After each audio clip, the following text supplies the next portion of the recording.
दोस्तों जय श्री कृष्ण। आज की कहानी है द्रौपदी का कर्ज।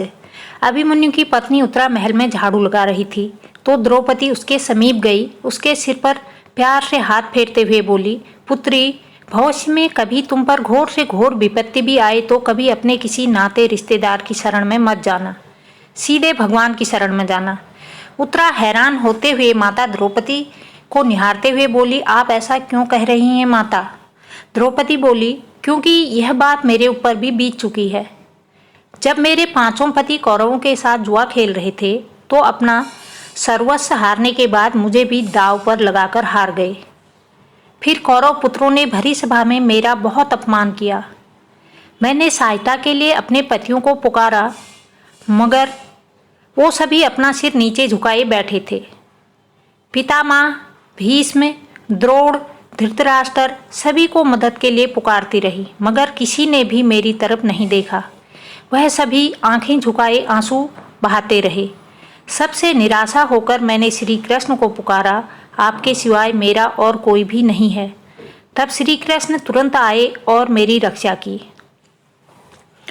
जब द्रौपदी पर ऐसी विपत्ति आ रही थी तो द्वारिका में श्री कृष्ण बहुत विचलित होते हैं क्योंकि उनकी सबसे प्रिय भक्त पर संकट आन पड़ा था। रुक्मिणी उनसे दुखी होने का कारण पूछती हैं तो वह बताते हैं, मेरी सबसे बड़ी भक्त को भरी सभा में नग्न किया जा रहा है। रुक्मिणी बोलती हैं, आप जाएं और उसकी मदद करें। श्री कृष्ण बोले, जब तक द्रौपदी मुझे पुकारेगी नहीं मैं कैसे जा सकता हूँ।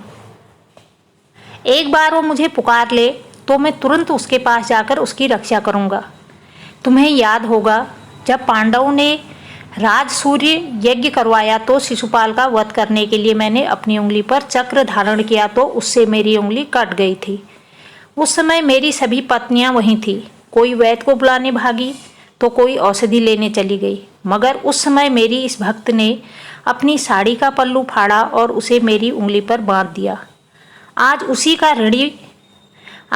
का ऋण मुझे चुकाना है, लेकिन जब तक वो मुझे पुकारेगी नहीं मैं जा नहीं सकता।